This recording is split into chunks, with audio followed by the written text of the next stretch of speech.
We're breaking with our regular series to bring you a rare in-depth interview with a man who's no stranger to controversy and doesn't seem to give a damn what people think of him. Clay Higgins has gone from cop to congressman, and along the way did things law enforcement officers don't normally do, like the way he delivered his message in Crime Stopper videos that earned him the name the Cajun John Wayne. If you look him up online, you'll find no shortage of articles condemning Clay Higgins as a far-right conspiracy theorist, peddling in crazy, unfounded ideas about January 6. Then again, these are the same people who told us Hunter Biden's laptop was Russian disinformation, and President Donald Trump was a Russian spy. Simply put, they often lie, and we don't care what they think. We know we've been deceived about January 6 because the narrative has shifted. For example, we now know from court cases and the FBI itself that the Bureau did have undercover assets on the ground. That's one of the reasons we wanted to speak to Representative Higgins. He's one of the few in Congress who's challenged the insurrection narrative from the start, and as a former law enforcement officer himself, knows a thing or two about investigations. Powerful people who dominate the flow of information don't want you to hear what he has to say or what he's learned over the past 2.5 years. That alone seemed like a compelling reason for us to find out. This is a letter from Benny Thompson, who was chairman of the January 6th Select Committee, and he sent this to TSA, to the Honorable David Pekoski, who's the administrator of TSA.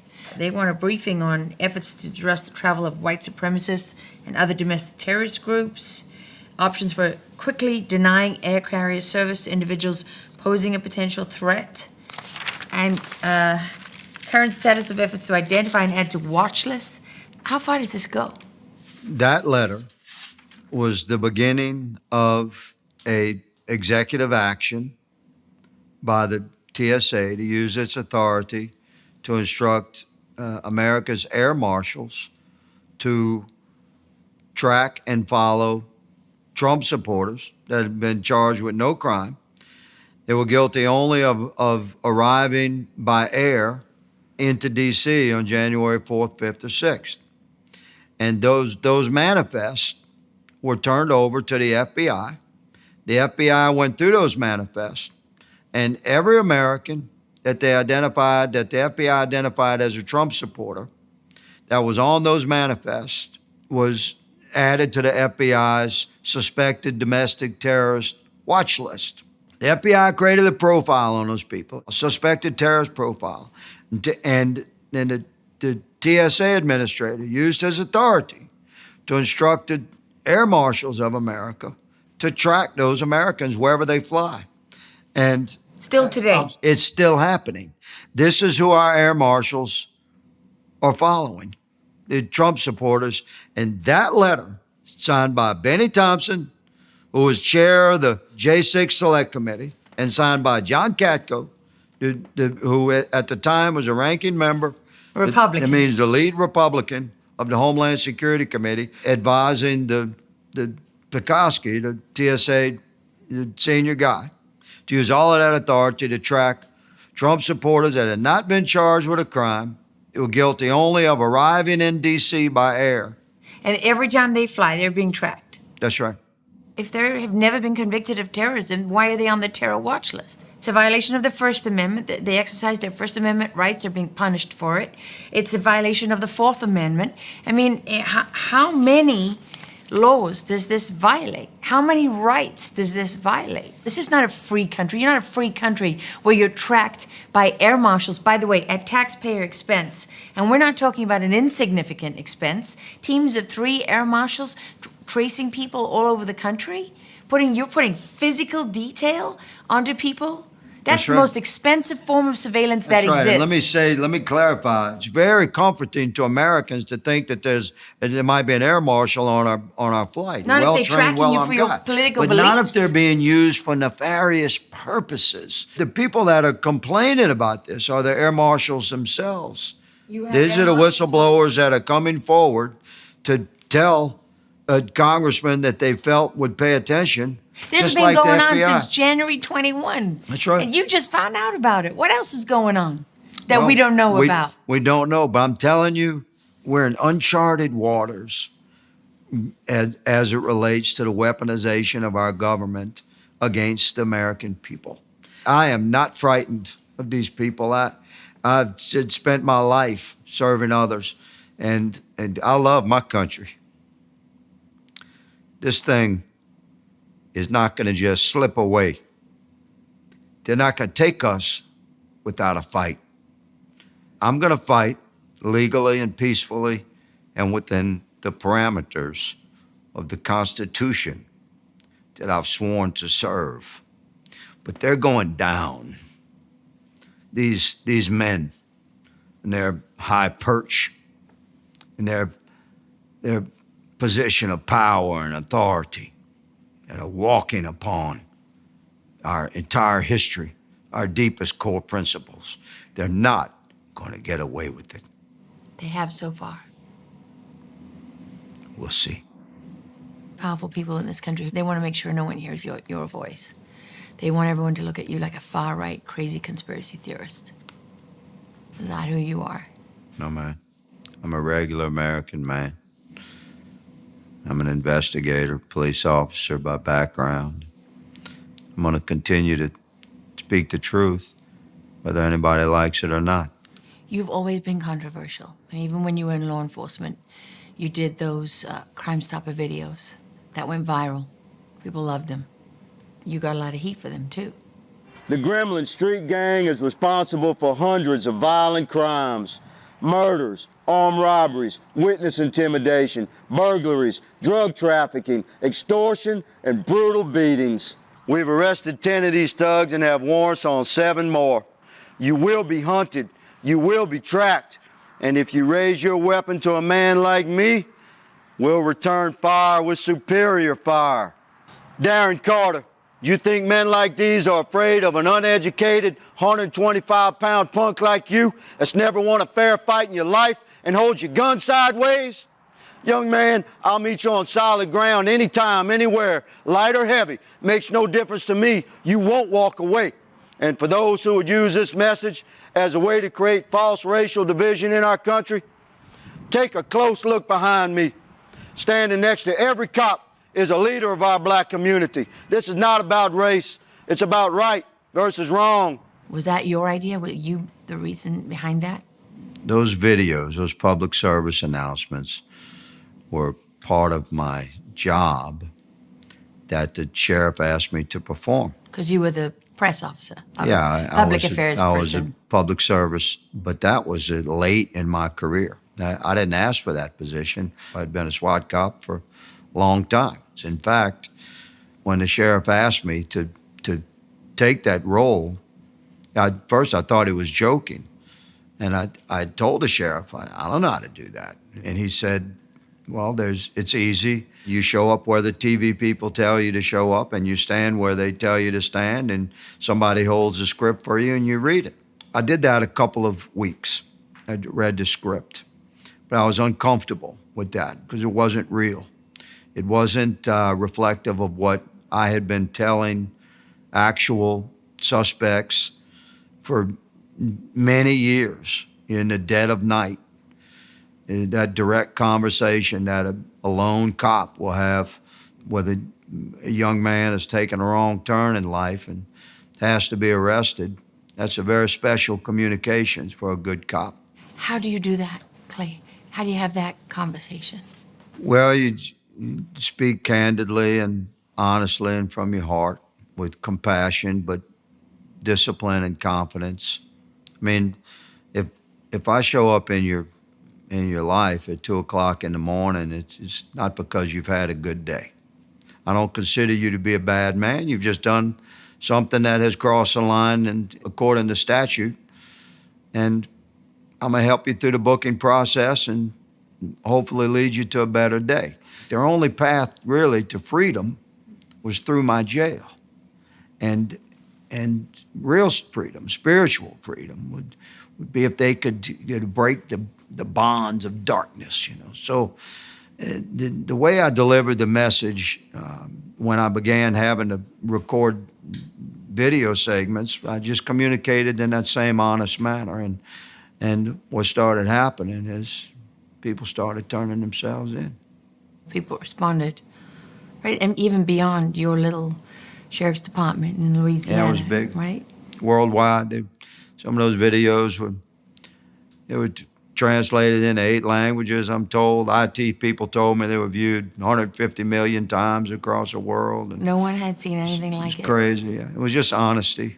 And that's what I do in Congress. There's another video of you that went viral not so long ago, which is when you had that press conference on the Hill, and that activist kept coming up, and you leaned in and took your sunglasses down. You told him, I'm going to give you an interview. I'll give you what you want, but this is what you got to do. And then he came back.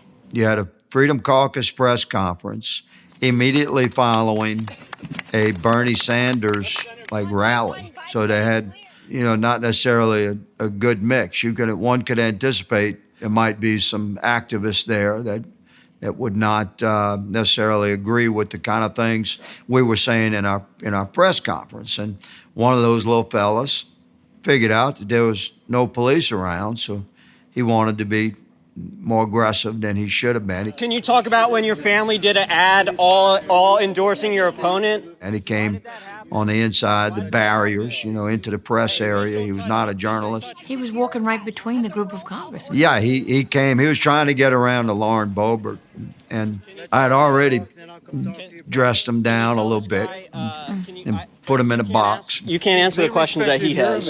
No, I can answer the questions, brother. Okay. Listen, I What is respect your you name? first. I'm Clay Higgins. I represent South Louisiana. Clay Higgins, All I'm asking okay. you to do is just peacefully stand by with your camera, and I promise you, look at me, I'll come talk to you straight up. I'll answer all your questions. That didn't last maybe a minute, and he decided to get even more aggressive. So I had to escort him out of the area, and I did that and turned him over to the police. That was the end of it. I like the way you say escort him out.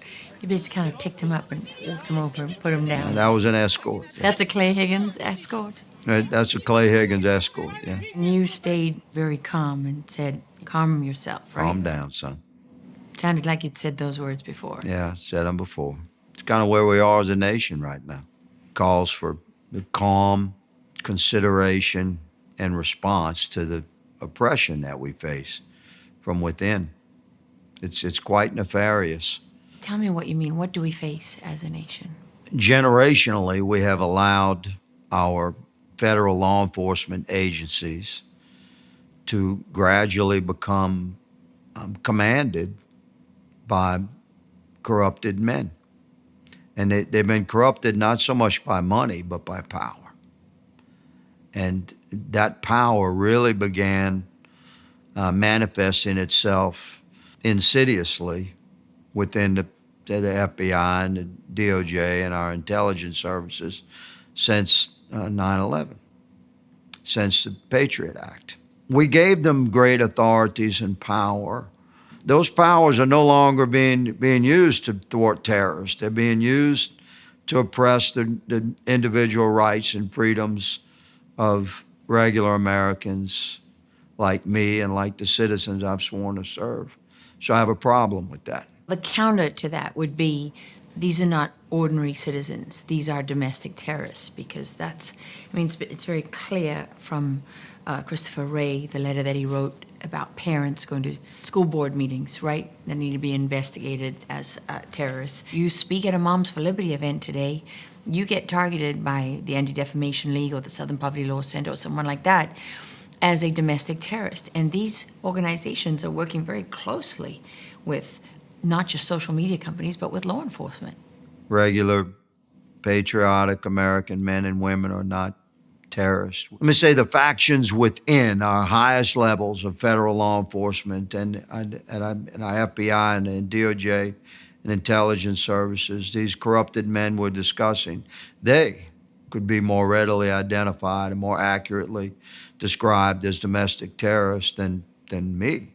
They're the ones treading upon my individual rights and freedoms. They're the ones spying on Americans. They're the ones traveling great distances to to insert themselves into the lives of Americans that are just communicating freely, as is our right, online or anywhere else at meetings as we congregate and gather.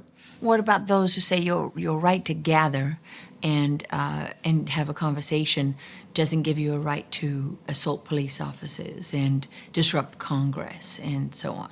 I don't support battery on police officers nor violent disruption of government operations. But I will remind everyone that a free American has a right to resist an unlawful arrest. At the last hearing where you addressed Christopher Wray, you produced a photograph of what you called ghost buses. These two buses in the middle here, they were the first to arrive at Union Station on January 6th, 0500. I have all this evidence.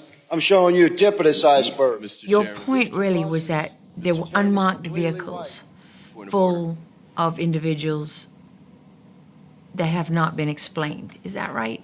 A ghost vehicle in law enforcement is not an uncommon reference. It's a vehicle that's been purposefully concealed to whereby it's not easy to identify. So no license plate, it's been painted over from its original cover. In this case, these two buses were totally painted white, in like a cheap, fast overspray over all of the markings. So when you have two charter buses show up, the very first buses to show up in Union Station on January 6th. Around 5 a.m.? Around 5 a.m. The initial witness, another charter bus owner, arrived at 5:20. He thought he would be the first to arrive because he knew the schedule of all the other charter buses, and he knew that most of buses would begin arriving around 6. So this charter bus operator was a very experienced man, very squared away. When he arrived with his couple of buses, these two white buses were, to his surprise, already there.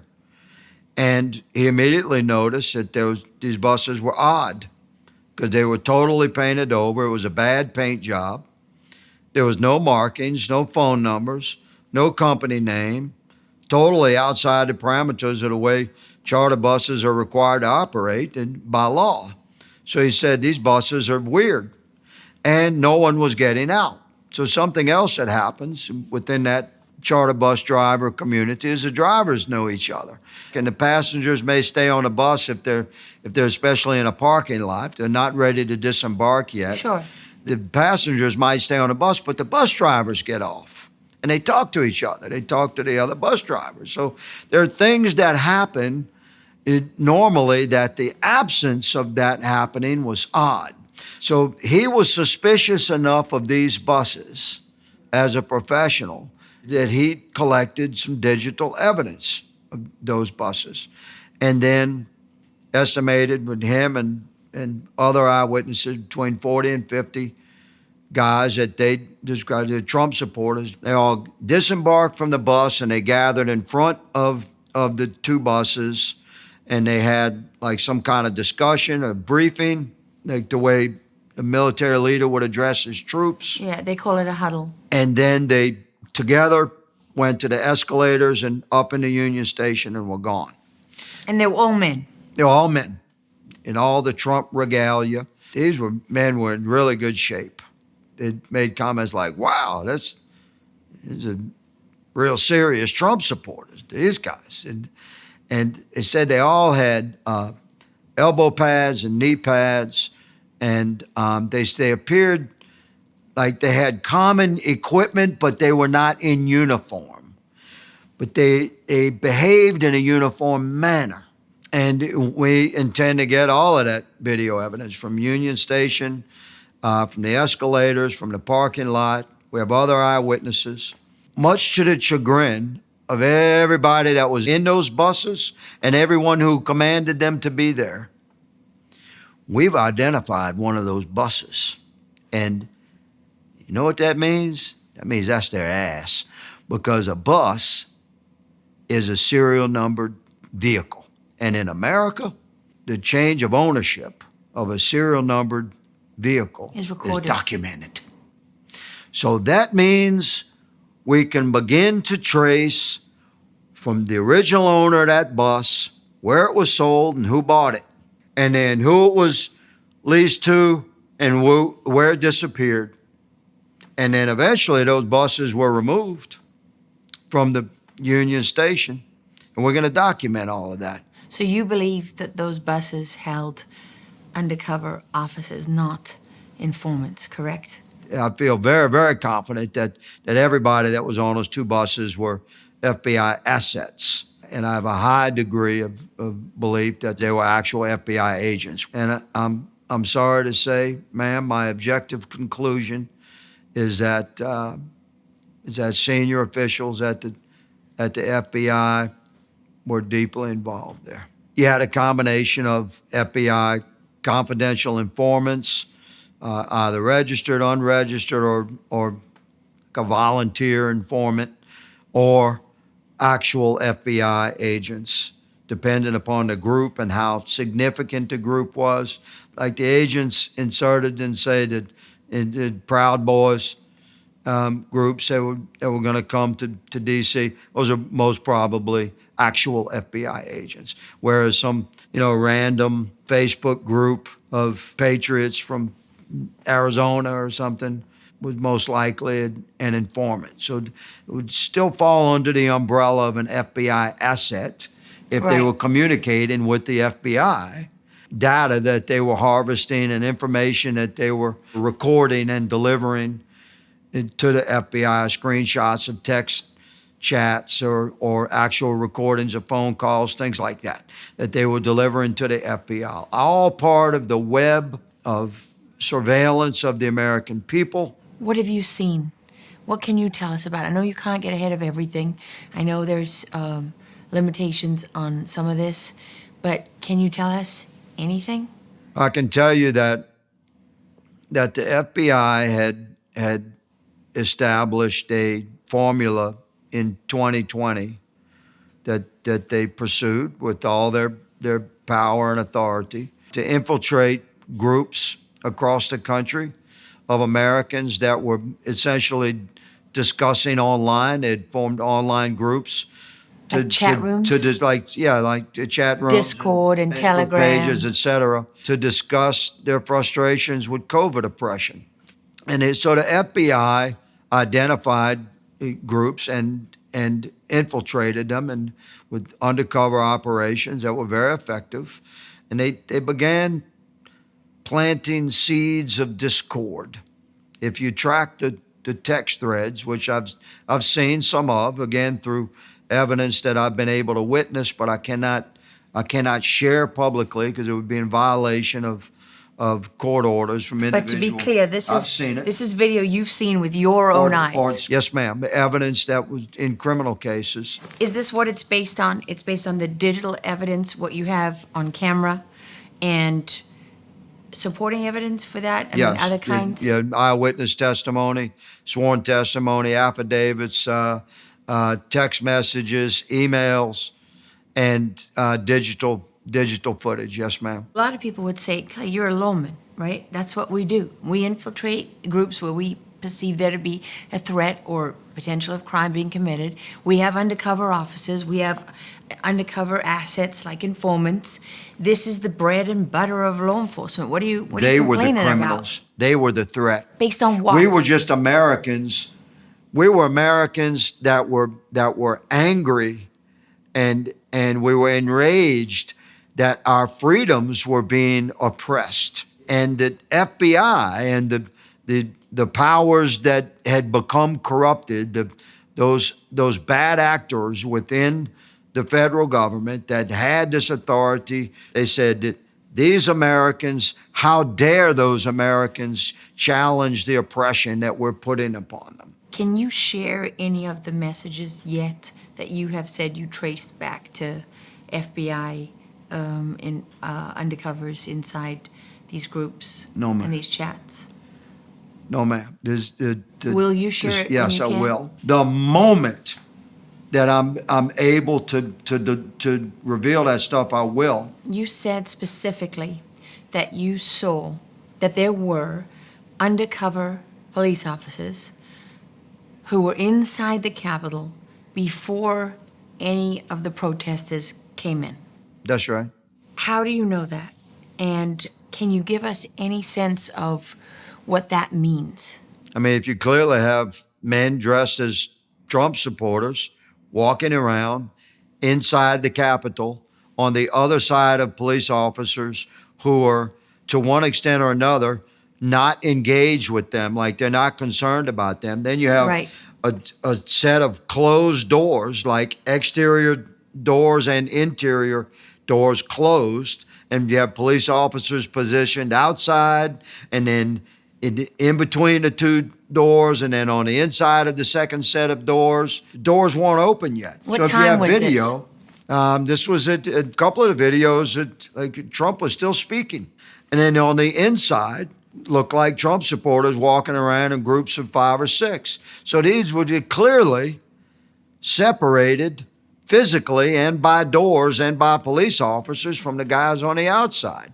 So any reasonable man would come to the conclusion when you have videos of the doors being opened and police officers allowing Trump supporters that had gathered at the door to now enter, no violence, just walking in, just come on in, some fist bumps and come in, a second set of doors open, and then there's a group of Trump supporters on the steps, the interior steps, saying, come on, this way, this way. What does that tell Any you? reasonable man would look at that and say this was a coordinated effort by law enforcement to have these people come in. So who was that? It had to be, I think it's nefarious forces and part of the whole agenda of the FBI with their involvement of this whole thing. We have other evidence, specific observations of police officers, Capitol Police or Metro or both, entering rooms and here in the Capitol in uniform and coming out as Trump supporters and construction workers. So, You've seen that. yeah. So Why has that video not been released yet? One would say that's a pretty good clue. Yeah. The other reason that we believe is just practical to have someone that knows how to get around. I mean, you know yourself, you can't walk around this place and know where you're going. You have to be here for years and The years. Capitol is a maze. That's right, and it's incredibly difficult to get around. You have to know where you're going. So you had to have people that were very familiar with the Capitol itself in order to lead some random groups of citizens that have come from every corner of the country, in many cases never been to D.C. before, much less walked around in the Capitol. So it just makes sense that the Trump supporters that were leading the way and were clearly already inside the Capitol before the doors were opened were working in coordination with the FBI agents and assets that were embedded into the crowd. In some cases, in these groups had been embedded for months. This is ugly stuff we're discussing, but the American people deserve to know the truth, and I intend to see that it happens. A lot of people just won't believe it. Without seeing, they got to see the evidence, or they just don't believe you. I don't want to believe these things. I've been a cop for a long time. When I was a little boy, the FBI shield was the baddest ass badge a cop could ever earn. It was an honored achievement to become an FBI agent. So it's great. It's with great pain I describe the corruption that has taken hold within our FBI. And we intend to clean it up because these rank and file FBI agents, let me tell you, a lot of these men and women are quite disturbed about what has happened to their beloved FBI. Same thing inside the DOJ. And we have an obligation as Americans to embrace truth, whether it's ugly or not, so that we can take corrective action. So you have the floor now, but you don't know how much longer you have it for, right? And you don't have forever. We don't. And it's been how long? 10 months. 10 months. Some things have not happened that conservatives within the People's House would like to happen. We've had some disagreements internally regarding who shall be our speaker. We just had to go through what we went through in order to arrive at that particular juncture of American history where a man like Mike Johnson became our speaker. Mike gets it that all the digital evidence of J6 has to be released to the American people. Talking about altogether between 40 and 50,000 hours of digital evidence, No one has a staff large enough to go through that evidence. So it has to be crowdsourced. You have to give this stuff to the American people. And then the truth will be revealed clip by clip. Mike Johnson has released precisely 12,500 hours of that 40,000. And he's not releasing 5%, which is 2,000 hours, whether it's for a good reason or a bad reason. It provides see. opportunity to hide whatever you want in those 2,000 hours. I'm not saying he's hiding something, because I don't know. But I'm just saying is when you're withholding 2,000 hours, you can put whatever you want in that 2,000 hours. There are American citizens who are sitting in jail, some of them for 3 years without a trial. People have gone to solitary confinement for misdemeanor charges, non-violent misdemeanor charges. They're still arresting people. You expect people to go to an election and vote when they don't even have answers on their questions on the last election. And over time, more and more and more evidence is coming out in court cases, right? Judges that wouldn't take those cases when the light was on them. Now they're not able to avoid them anymore. So what are you waiting for? The people who don't want the truth out have complete information dominance, right? You come out with something, you have a committee hearing, dismissed. Conspiracy theories. Higgins, he's a far-right lunatic. Don't listen to him. And so there are millions of people in this country that read the New York Times every day. Some of them are in this room, right? They hear you saying this and they think, you're just a nut. You're just a nut. And where's the evidence? And Mike Johnson's going to release it? What is he waiting for? The truth of what happened on those days, J4, 5, and 6, is in the digital evidence that Speaker Johnson has control of. And thank God we have a speaker who has stated that he is committed to release all of that data. Now, he's restrained to the extent that he's restrained by attorneys, but he's an attorney himself. And we'll see. When you say he's not going to release it all, I say let's see. Well, those were his words, not mine. Well, I know the man's heart, and it is pure. And he knows that America needs full truth. I believe I speak on behalf of we the people when I say we demand full release, the whole thing. Not just from the Capitol grounds and within the Capitol proper, by the way. We want it all. We want all the D.C. Metro digital evidence. We need evidence from Union Station and some other spots that we've identified. Can you tell me any of those spots that you've identified? Union Station being one. What other spots? Parking areas and areas for disembarkment. What do you mean by that? Escalator areas where you can connect the dots from agents disembarking from vehicles and going either on foot to their stations and their teams of 3 and 4 and 5, or getting in other vehicles that were dispersed and where some actions were noted that were born of those vehicles, where some actions were taken, nefarious stuff. What can potentially happen there? If you are a J6 defendant who's in prison or was convicted of a crime, but you find out later that Brady material was withheld from you in violation of the law, is there legal redress? Yeah, that would flip the case.